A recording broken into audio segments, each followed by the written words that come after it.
Esperen que saco esta pantalla. Bueno, en la página 98 de conversaciones,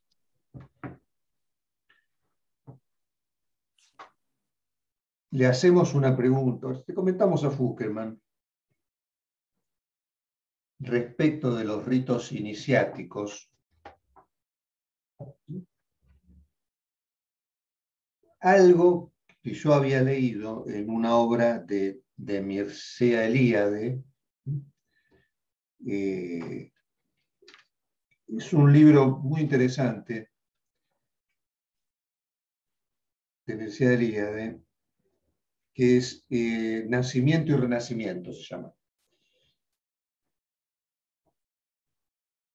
Y le comento sobre un rito iniciático que me había llamado la atención en ese libro de Mircea Eliade, y que decía así, que en el castillo del Grial, en la época de las Cruzadas,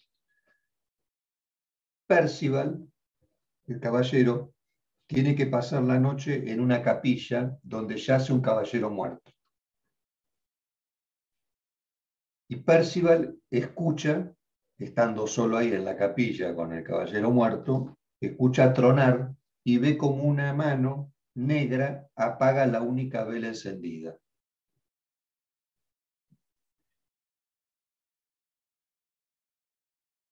Y ahí se comentaba que esto corresponde a un velatorio iniciático. Y como Eliade, en esta obra, recorre distintas pautas iniciáticas.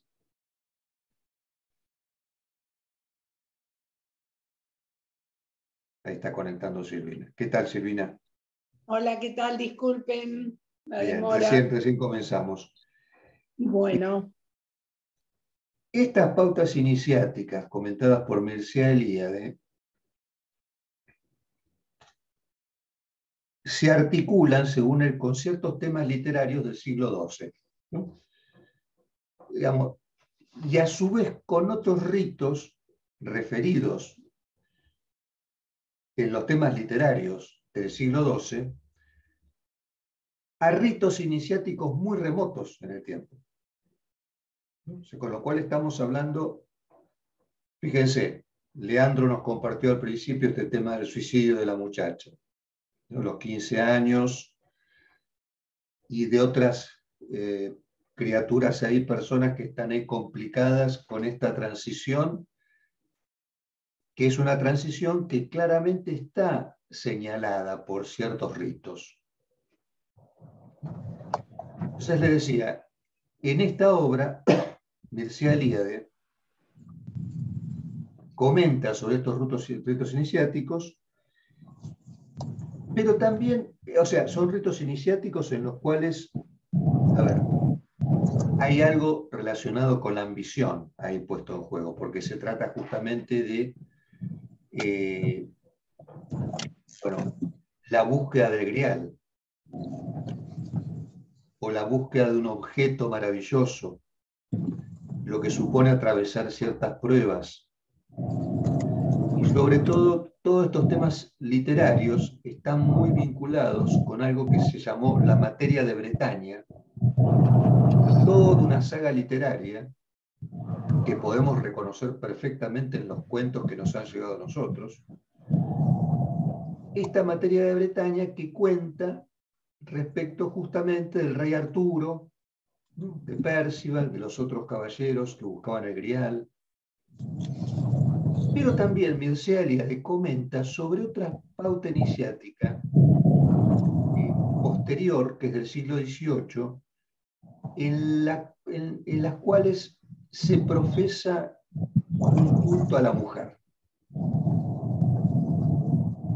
Ya tenemos estas pautas iniciáticas, que son las de las pruebas, las ordalías, las aventuras, los caballeros yendo a buscar ese objeto perdido, maravilloso, pero tenemos también otras pautas iniciáticas en las cuales la mujer pasa a ser un objeto de culto, o un lugar de culto. una figura de culto. Entonces, ahí la mujer pasa a ser como la que contiene el secreto respecto del amor y la que también posee un saber respecto a lo amoroso, un saber respecto al amor que es secreto. De hecho, parece que existió efectivamente, y quizás existe, y no lo sabemos, una secta, una organización iniciática llamada Fedeli d'Amore. Fedeli d'Amore. Acá las compañeras Villabur, que están en la comunidad italiana, pueden preguntar ahí si hay alguno de los compañeros que están en los Fedeli d'Amore. Representante de este movimiento, y del siglo también, entre el siglo XII y el siglo XVIII, una especie de milicia secreta y espiritual que se consagra efectivamente al culto de una mujer y a la iniciación en el misterio del amor. Y la mujer ahí simbolizando el intelecto trascendente, la sabiduría. Y este amor a la mujer despertando al adepto de un letargo. Entonces, como produciendo como un despertar ahí, de que estaba adormecido. Que a veces pasan los hombres, ¿no? Que se enamoran y se despiertan. O sea, salen del adormecimiento en el que estaban. ¿No? Y se ponen las pilas. Lo hemos visto muchas veces. En este caso, el fundamento de esa, digamos, de ese culto a una mujer estaba también ubicado en esta mujer, esta Madonna inteligencia que fue convertida en viuda porque su esposo, el Papa, murió a la vida espiritual al dedicarse por completo a los asuntos temporales, como ocurría con los papas de la antigüedad.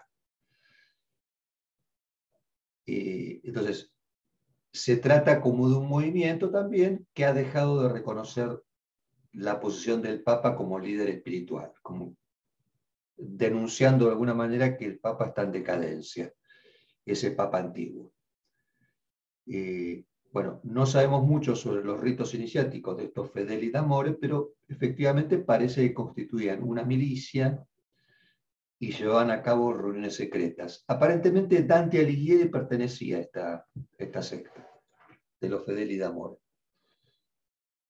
Pero es interesante estos Fedeli d'Amore porque ilustran un fenómeno que va a aparecer más tarde, de manera quizás más divulgada, difundida, que es la comunicación de un mensaje secreto espiritual a través de la literatura. Y de hecho, acá nos recuerda un cuento de Borges, que no sé si tuvieron la oportunidad de leerlo, si no se los recomiendo, un cuento que involucra el amor, que se llama La secta del Fénix,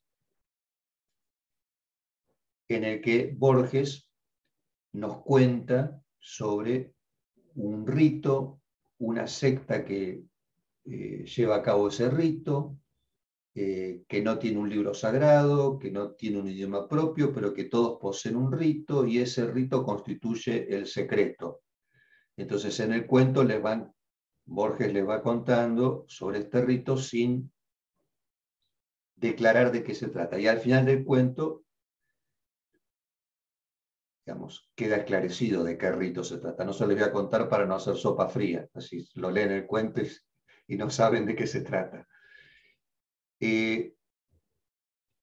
A mí lo que me ha resultado interesante de esta cuestión de los ritos iniciáticos para comentarle a Fuckerman, y de hecho yo lo había llamado un tiempo antes por teléfono para contarle sobre esto, y me dijo, no sabía. Esto es interesante cómo me decía el día de ahí, con esta descripción de las iniciaciones, bajo estas dos formas, ¿no? La de las pruebas, las ordalías, las aventuras, y la otra que está más bien orientada hacia el amor, apuntaba a aquellas dos motivaciones que, según nos ha enseñado Freud, se encuentran en el fundamento de toda fantasía, que son la ambición y el erotismo. Y es más, yo les diría, los invito a escuchar o a leer lo que dicen las personas adultas y lo que dice el juego de las criaturas para buscar ahí estos dos fundamentos que tienen que ver con la ambición y con el erotismo. ¿No? Con lo que tiene que ver con la ambición y con el amor. Ahí. Dos ejes, insisto, que siempre me han parecido muy interesantes de distinguir cuando escuchamos a las personas que consultan, o a los niños y las niñas cuando juegan. El erotismo y la ambición. Bueno, pero ustedes seguramente habrán leído que Fuckelman, cuando yo hago el comentario de la capilla, y el caballero que está velando a uno que está ahí muerto, asocia ese pasaje del velatorio, y les cuento que después, leyendo años después, este pasaje de Conversaciones, para mí tuvo una resonancia, porque después de haber hablado de esto con Fuckelman, Fuckelman se murió a los 3 meses. Y ahí estábamos hablando de un caballero muerto en la capilla, ¿no? Bueno, y ahí él asocia el tema del velatorio iniciático con el tema de la perspectiva. Pregunta, ¿para esa época ya se había descubierto el tema de la geometría proyectiva? Bueno, es un estilo fuckelmaniano ese, ¿no? Como de asociar con una ocurrencia, ir de la clínica a otros campos, ir de otros campos a la clínica, en una ida y vuelta, y siempre sorprendiéndonos un poquito esas ocurrencias. Bueno, pero no debería llamarnos la atención quizás la referencia a la geometría que hace Fuckelman en este capítulo, porque en realidad la geometría tiene una presencia en el psicoanálisis, ¿no? Hay referencias bastante importantes respecto de la geometría. Por ejemplo, el espejo lacaniano está construido con relación a una geometría euclidiana. Freud mismo figuró la vida anímica como un aparato óptico, y la óptica tiene relación con la geometría. Microscopio, un telescopio. Lacan mismo también introdujo una reflexión respecto del cuadro, ¿no? Y el punto de fuga, analizando también ahí la función del punto de fuga como un lugar vacío desde el cual se ordena el cuadro, se organiza el cuadro desde un lugar que está en falta. Lo cual nos hace pensar mucho a nosotros, ¿no? Cómo las escenas se nos ordenan con relación a un lugar que está en falta. Justamente sobre esto recuerdo haberlo escuchado a Fuckelman una vez que dijo: la melancolía es la perspectiva. Así, de manera un tanto enigmática, lanzó esa frase. Sí. Bueno, y después nos quedamos pensando que sí, que efectivamente ahí se deja entrever que así como un cuadro se organiza con relación a un punto de fuga, nuestra escena se ordena con relación al objeto perdido. Desde ahí, desde un lugar vacío, desde una falta. Bueno, acá podremos pensar, si ubicamos a la escena, ubicamos al punto vacío o al punto en fuga, es el lugar en falta, y unas líneas que se organizan allí, fíjense cómo rápidamente podemos ubicar los 3 registros en esa matriz tan sencilla. Ustedes pueden pensar, el punto de fuga, ese lugar vacío, atañe a lo real. Las líneas que parten o que convergen a ese lugar vacío, que tienen una función estructurante, es lo simbólico. Y la escena que se arma con relación a eso es lo imaginario, Fíjense de qué manera tan sencilla ubicamos ahí los 3 registros, en esa simple matriz.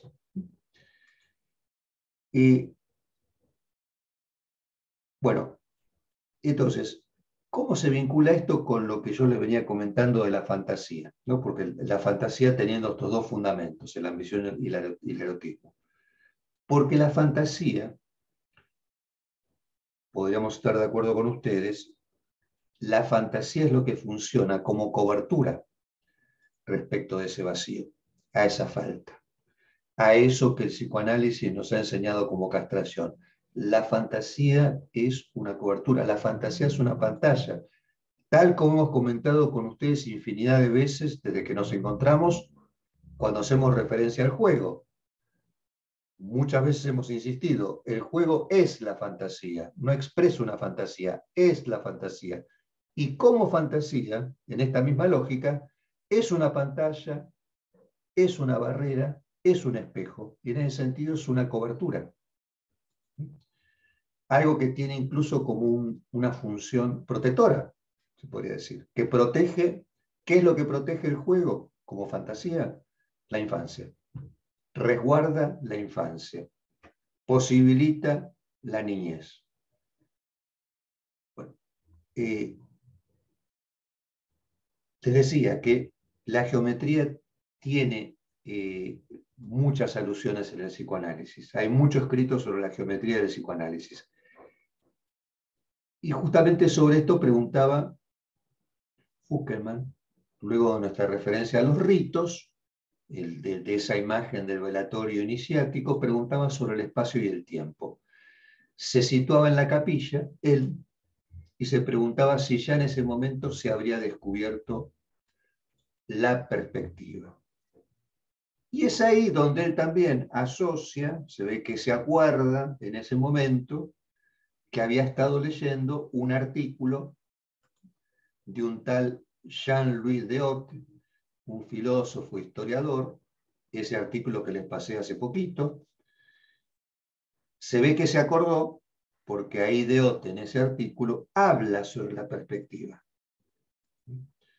Este Deot es invitado por una gente que escribía la revista Litoral, la revista famosa de psicoanálisis, bueno, que luego dejó de publicarse esa revista, y esta gente, sobre todo una psicoanalista llamada Mayette Vinayer,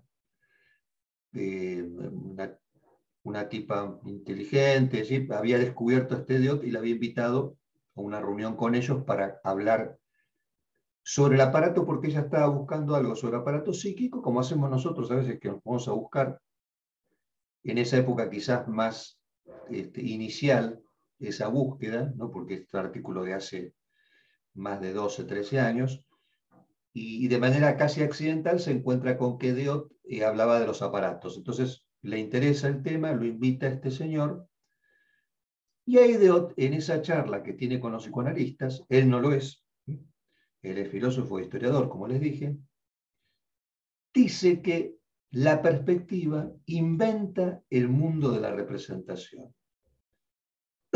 De tal forma que con la perspectiva nos encontramos con una técnica de diseño que modificó y que enriqueció totalmente la civilización occidental. Es más, en algún momento él dice, la perspectiva ha sido una invención más importante y más fundamental que la invención de la imprenta, porque cambia nuestra manera de representarnos las cosas y tiene una importancia sobre las artes plásticas, y ubica la perspectiva como un aparato, justamente. Pero también se refiere a otros aparatos que tienen el mismo orden que la perspectiva. Entonces menciona el museo también como un aparato. Es una invención del siglo XVIII. ¿Por qué? Porque ahí Deot te comenta que el museo en sí mismo no se trata manifiestamente de un arte. Ese cuadrito que ven acá a la derecha mía, ese que está ahí, de color celeste, el cuadro este, bueno, ese es ese B. Este es el mapa del Louvre. A ver si corre un poquito la imagen. Ahí está. Están los pisos del Louvre. Bueno, el museo en sí mismo no es un arte, pero sí, con la aparición de los museos, se modifica totalmente la definición del arte. Solo por el hecho de las cosas que fueron entrando en el museo, objetos que antes eran objetos de culto, vinculados a la religión, al entrar al museo cambian su estatus, su estatuto. Por ejemplo, una virgen romana hecha en madera en una iglesia en el siglo XVIII, esa virgen, por su presencia en la iglesia, convocaba a los feligreses a las plegarias, ¿no? A los votos, a los deseos, y era importante que estuviera la Virgen ahí. Bueno, nos consta a nosotros con la procesión que tenemos anualmente hacia Luján, ¿no? Que va la Virgen. Y la presencia de la Virgen es fundamental ahí. No es sin la Virgen. Bueno, pero acá Dios lo que nos comenta es que de repente ese objeto, que era un objeto de culto, entra al museo y se convierte en un objeto estético. Y ahí es cuando Dios dice, el museo funciona como un aparato que transforma nuestra percepción respecto de las cosas y de los objetos. En este caso, bueno, el museo transformando los objetos de culto en objetos estéticos, el museo estetizando, ¿no? Todo lo que entra allí se estetiza. Y de algún modo también con la invención del Louvre y de otros museos europeos, todos los objetos parece que terminan en el museo. Vaya a saber si nosotros no terminamos en el museo, quién sabe.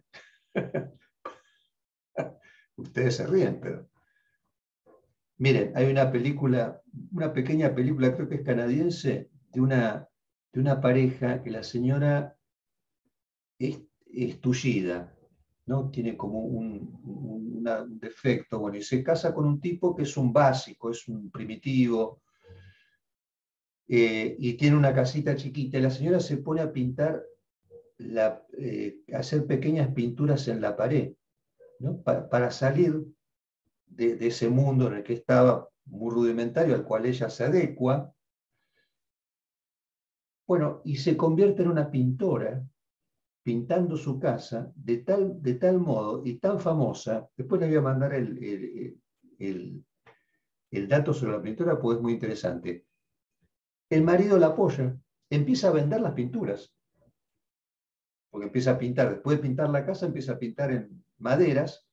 Bueno, la casa termina en el museo después que se mueren los dos, que no tienen hijos. Esa casa, que era una casa sencilla, de gente muy humilde, termina siendo una pieza de arte en el museo.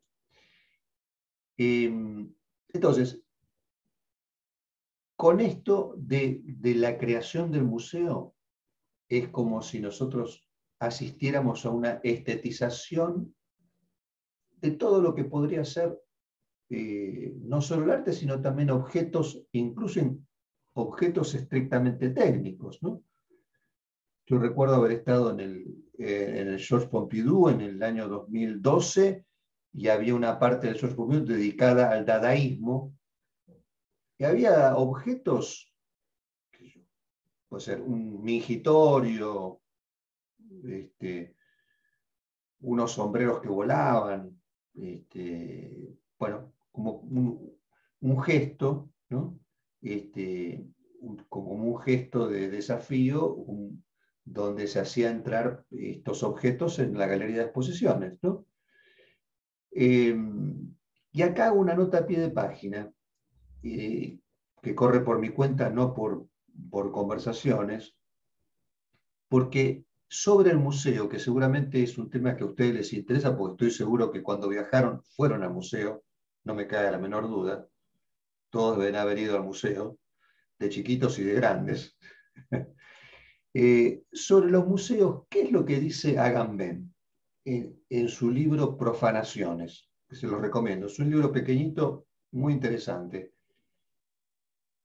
Ahí también Agamben dice, todo puede convertirse en museo. Ahora, él lo enfoca desde un lugar distinto, porque él dice que el término museo nombra simplemente la exposición, ¿no?, la visibilidad de una imposibilidad. El museo expone una imposibilidad. ¿Qué imposibilidad? La imposibilidad de usar, de habitar, de hacer la experiencia. Vieron que el museo nos genera cierto desconcierto en ese punto. No sé si les habrá ocurrido a ustedes, pero yo he ido al Louvre y me quedaría en el museo a vivir, en el pasillo, sentado en el pasillo. Pero sin embargo no es un lugar para quedarse a vivir. Pero sin embargo genera esa cautivación desde la imposibilidad misma, porque no es un lugar para habitar. Y sin embargo, por lo menos en mi caso, me quedaría a vivir ahí. No sé hasta cuándo, pero seguramente un tiempo prolongado. Y bueno, en ese sentido, Agamben establece una analogía entre museo, capitalismo y religión. Porque dice que el museo ocupa exactamente el espacio y la función que no tanto tiempo atrás estaba reservada al templo, como lugar de sacrificio. O sea, el museo viene al lugar donde antes estaba el templo destinado al sacrificio. Y dice que a los fieles en el templo, a esos peregrinos antiguos que recorrían la tierra, como el Santo Grial, ¿no?, como los caballeros de las cruzadas, a esos peregrinos que recorrían la tierra de templo en templo, de santuario en santuario, se corresponden hoy los turistas. Los turistas son los peregrinos modernos, pero que ya no van de templo en templo, de santuario en santuario. Viajan sin paz, dice Agamben, en un mundo enajenado, en museo. Y casi miramos todo, mientras somos turistas, como un museo. Podemos mirar a París como un museo, a la ciudad misma como un museo, a Londres también, sobre todo a las capitales europeas antiguas, ¿no? Pero acá hay una diferencia, dice Agamben, porque mientras los turistas viajan incansablemente por este mundo enajenado, en museo, antiguamente los fieles y los peregrinos participaban al final de su viaje de un sacrificio que separaba a la víctima de la esfera sagrada, y con eso se restablecían las justas relaciones entre lo divino y lo humano. Eso es lo que pasaba en la antigüedad. ¿Qué pasa con los turistas actualmente? Según Agamben, ese sacrificio se celebra sobre la persona misma. Hay un acto sacrificial sobre nosotros como personas. ¿Cuál es el sacrificio? Y él dice que es la angustiosa experiencia de la destrucción de todo uso posible. ¿No? Ahí tenemos la pérdida, se podría decir. De hecho, les cuento una anécdota. Hace unos años atrás estuve en Catamarca para la Pachamama, en un lugar alto, no un ritual for export, sino más bien de la gente de la zona donde bajaban las personas con la tropa y los niños y las niñas con su guardapolvo blanco y la bandera ahí, como si fuera un acto de las fuerzas vivas del lugar. Pero atención, al final del rito, quien dirigía el rito, que era como un señor, no recuerdo, tiene un nombre especial en la mitología esa, hay un señor y una señora que tienen una función.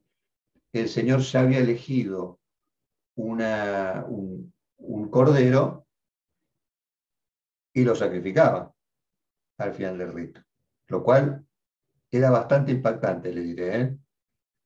Porque es como, bueno, no era de jugando eso. Ahí para alguien ese rito tenía un carácter sacrificial de verdad, ¿no? No era solamente tirar en el pozo comida, bebida, tabaco. No, no. Degollaban al animal y lo tiraban después al pozo, con lo cual, en presencia de todo el mundo ahí. Entonces, bueno, Agamben nos dice que si los peregrinos eran extranjeros sobre la tierra, ¿no?, pero sabían que su patria era el cielo, con lo cual tenían una esperanza ahí. Extranjeros en la tierra, pero con la patria en el cielo. Nosotros que vendremos a ser los turistas, las turistas, adeptos del nuevo culto capitalista, que es el turismo, no tenemos ninguna patria. Vivimos en un estado de pura separación respecto a cualquier lugar que pudiera constituirse como patria. Y fíjense que esto para nosotros tiene una connotación muy interesante, que la hemos charlado, cuando decíamos la patria es el otro, ¿se acuerdan? Y damos la razón, que si la patria es el otro, bueno, nosotros nos constituimos en el extranjero en realidad, ¿no? O en todo caso hay una exclusión de nosotros mismos en lo que atañe a nuestra constitución como sujetos. La identidad con nosotros mismos está excluida. Nos constituimos en un lugar excéntrico, exterior.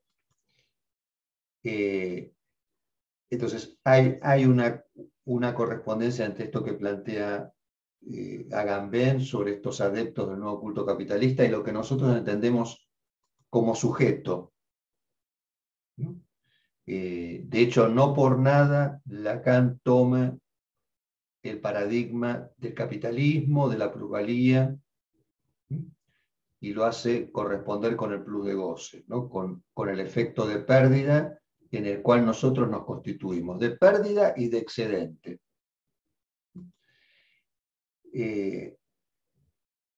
Por eso les decía que cuánto nos recuerda esto, lo que hemos conversado con ustedes en muchas oportunidades, sobre la extranjería misma de nosotros como sujetos, ¿no?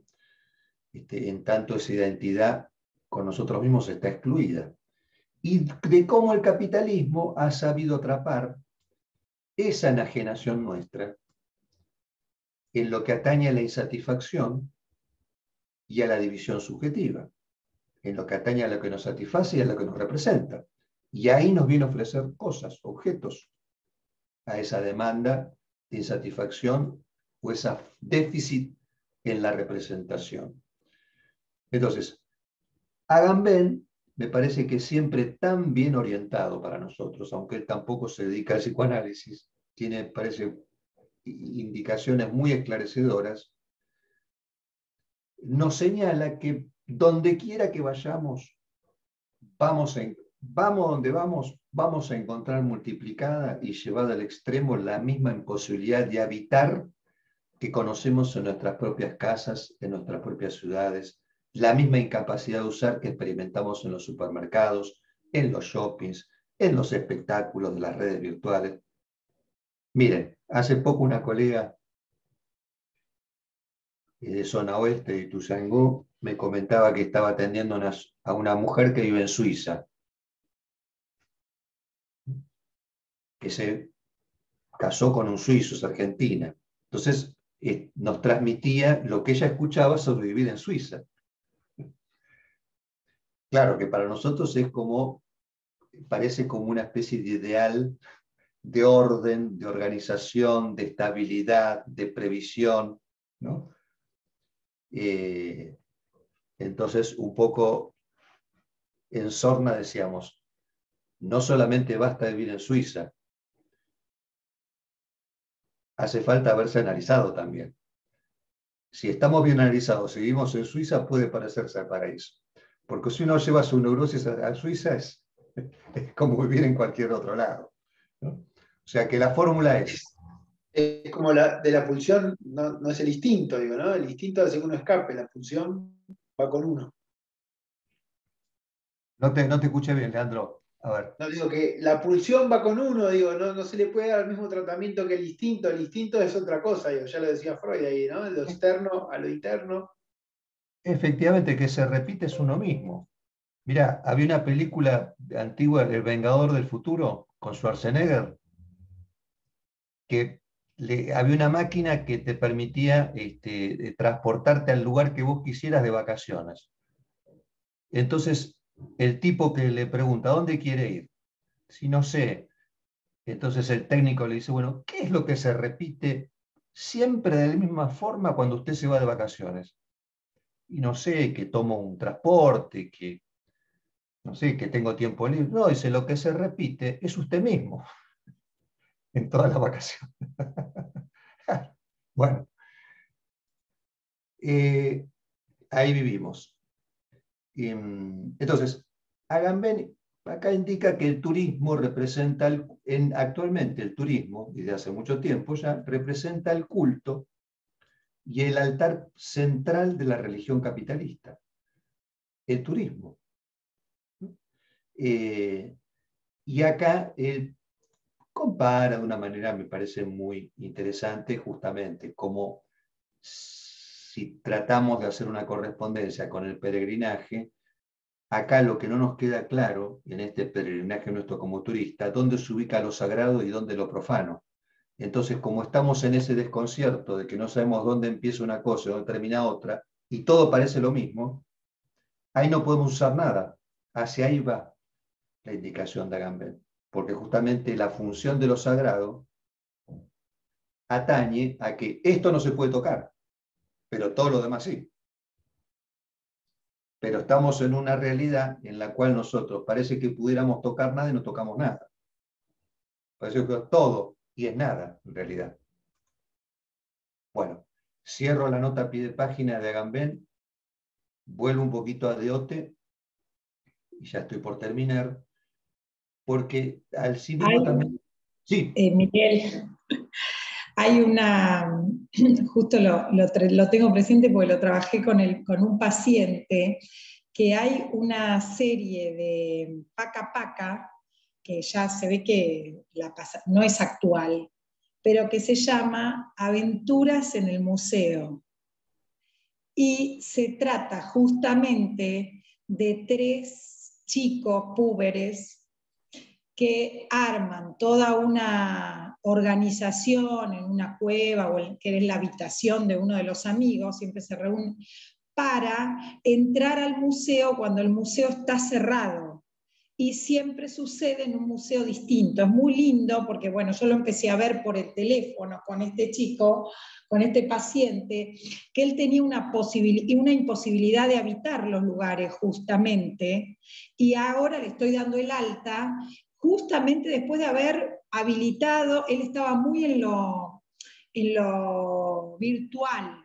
Entonces todo un trabajo de 2 años tuvo que ver por otro lado. Pero después entramos en esto de lo virtual, donde algo era de habitar, ¿no? Porque, bueno, de hecho, se disfrazan, sortean al cuidador, a la vigilancia, hasta que finalmente logran entrar al museo, que están como 1 hora, pero tocan las obras, las miran, se acuestan.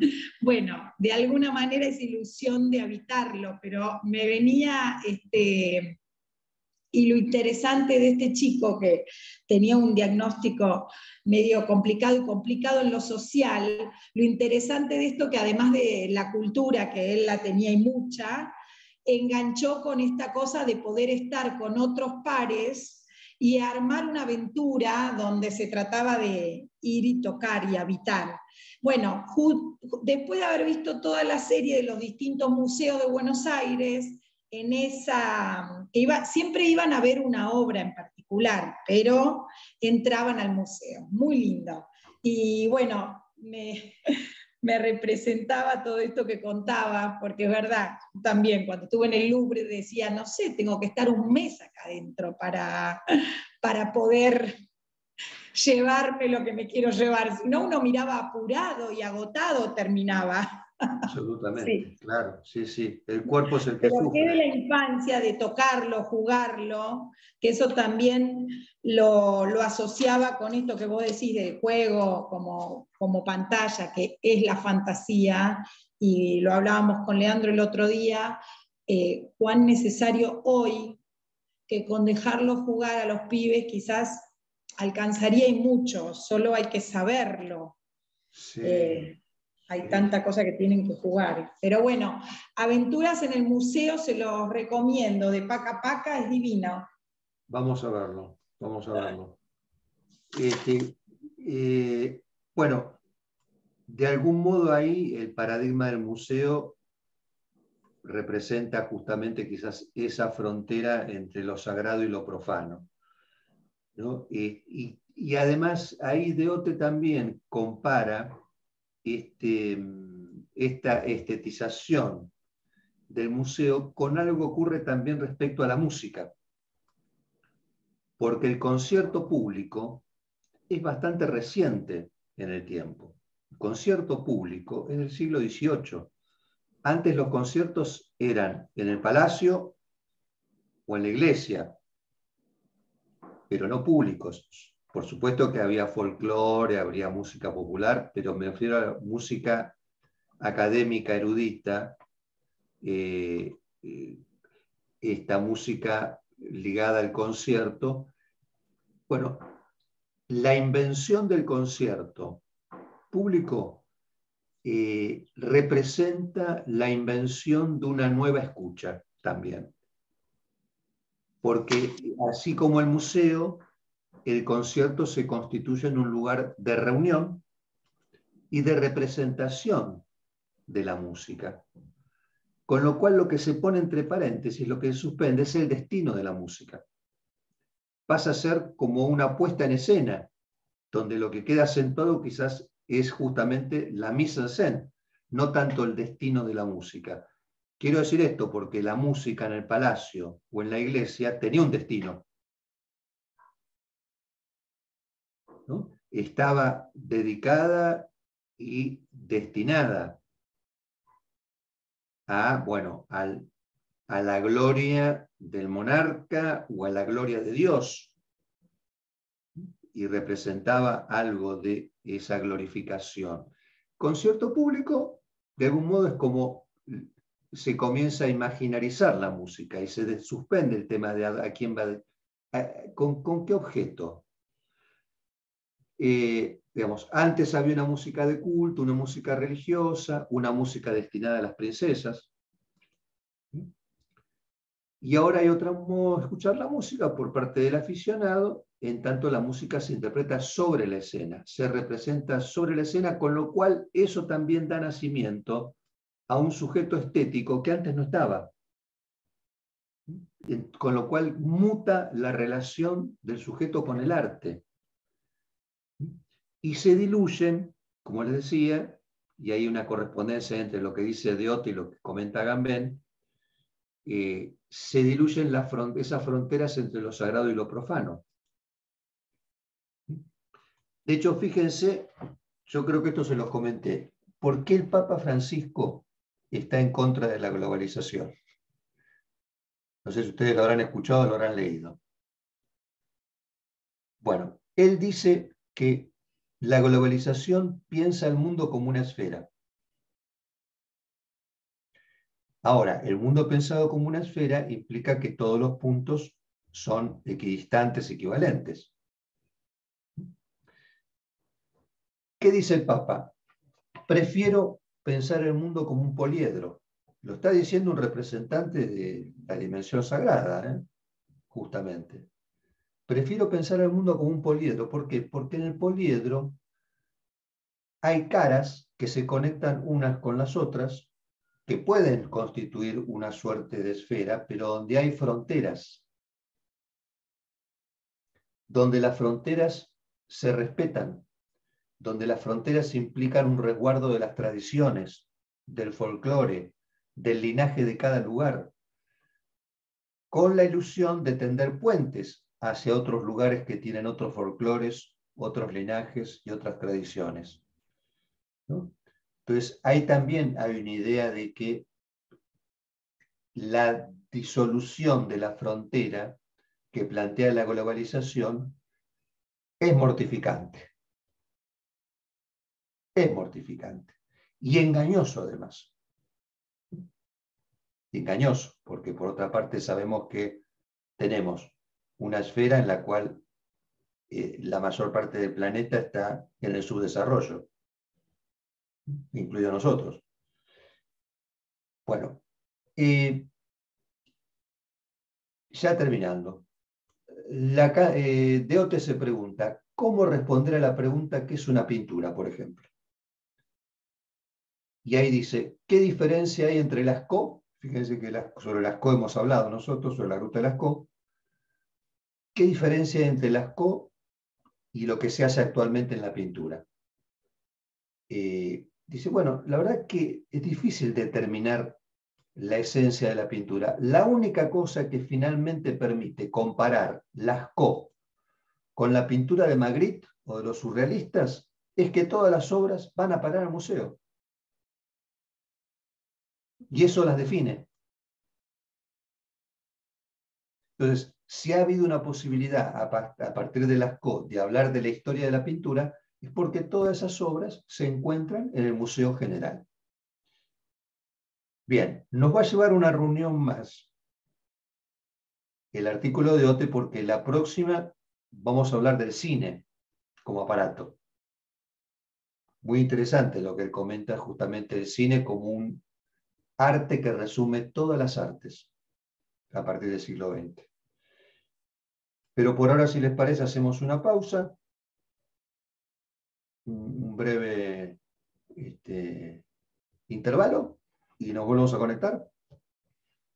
Bueno, detengo la grabación por si ustedes quisieran comentar alguna viñeta que les vino a la memoria mientras conversábamos sobre esto. Gracias.